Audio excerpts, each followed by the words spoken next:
Peshva is on the line. Hiya. Hi, hello. Happy Volunteers Week, everyone. And to you as well. Now, Peshva Sharif is, am I right in saying you're volunteer coordinator at Hourglass Charity? I am. We are the UK's only charity, and our mission is simple: ending exploitation, harm and abuse of older people. We support anyone concerned about the safety or well-being of an older person, and we do have a 24/7 free phone helpline as well. I hope it's okay for you to share that number later. I'd be disappointed if you didn't. I'll make sure I remind you. Yeah, because people might need to scrabble for a pen if they're anything like me. So we'll come back to that. So did you start off volunteering yourself? I've been in the sector, Ian, for probably a charity sector and in a similar role, either as a coordinator of volunteers or as a volunteer myself for around 14 years now. Wow. So, yeah, been in the sector for a very, very long time and had the pleasure and privilege of meeting some very, very talented volunteers and colleagues along the way in my own journey as well. Is it easy to find people who want to volunteer? There are some challenges. We know that the national statistics tell us that there's been a decline over the last decade or so. So probably more challenging if I'm not speaking on behalf of my peers, but other charities may be experiencing something similar where the inquiries have dipped, people coming through to volunteer, perhaps not looking for those longer-term volunteering opportunities. But yes, funding plays a big part in that as well. Some charities may not be able to invest in that infrastructure to really dedicate to developing a volunteer program, really invite people in, being able to support them along the way. So lots of different things, really, multiple factors. I was going to say, is it too much of an extrapolation to say if it's become more challenging, then society's becoming more selfish? Again, multiple factors and difficult to really comment on that without really speaking to people. I hear firsthand from volunteers or people who are just inquiring, might just pick up the phone or email and say, I'm interested in finding out more about you. We do know that things like cost of living crisis, for example, I hear that firsthand from people who apply to me or are volunteering, that they're needing to spend a little bit more time investing in work, maybe looking for more work, increasing their working hours, may have caring responsibilities, managing their own health and well-being or that of others. So a number of experiences that really might contribute to those factors. Such an open question as well, are we thinking more about ourselves or other people, or it's just life pressures in general that can really complicate those decisions that maybe a decade ago would have been easier to make. Yes, I can give up my time once a week, once a month to this charity because I have a lot of passion for what they do.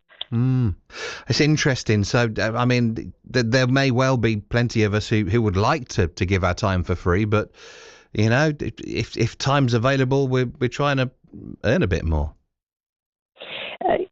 Clearly, with, for example, undergraduates, people coming through that whole process of coming out of university haven't potentially worked anywhere formally before, are looking to gain some experience, gain some skills, start to really understand the world of work, establish themselves, make themselves more marketable and more competitive in that jobs market. That could be, volunteering could be one way of them gaining that experience. But if we flip that, and look at it from a different perspective, I have also heard firsthand recently as well, from graduates, I've got this student loan, I've got to start paying back. I'm going to have to really focus my efforts on getting a job and start paying some of that back and starting to just make things work. What, as an observation, you've been in the sector, as you say, for quite some time. Is there a special kind of person who volunteers, or actually is it for all of us? Well, what would you say?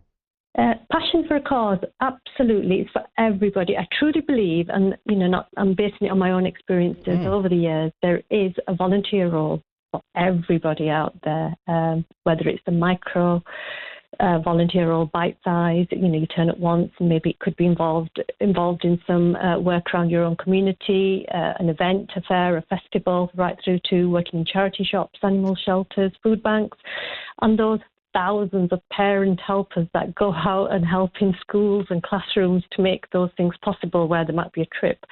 Lots of different reasons why people volunteer.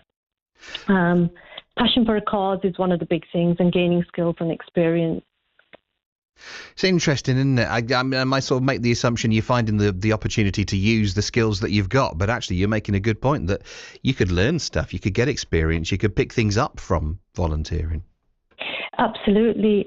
Just connecting with others who share the same values, really enjoy the cause that they're volunteering for, they have a passion for that, really developing those skills, great on somebody's CV, developing that CV, but also, the things that sometimes we overlook a little bit around that well-being and confidence. Just some of the universities I connect with across the UK, one of the fantastic volunteering teams in some of the universities, and they will say they continually promote and raise awareness of volunteering roles to students, for example, just to allow them to develop their confidence in engaging with other organisations in that formal setting, coming out of an academic setting, and then moving into an area where perhaps, just that confidence isn't quite there, but you just dip your toe into something to volunteer.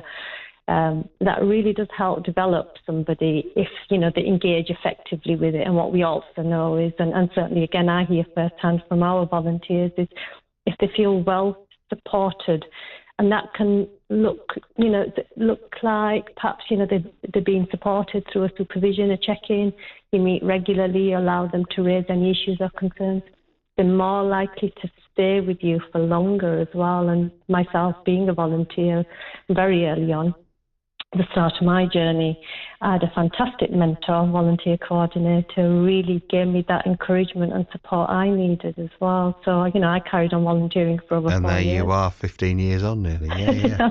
Now I'm recruiting Proving the point you just made. Yeah, exactly. Right, look, it's really interesting to talk to you. You've raised some good facets of the conversation there. Before you go, we promised we get the 24/7 helpline for Hourglass. Well, what's that?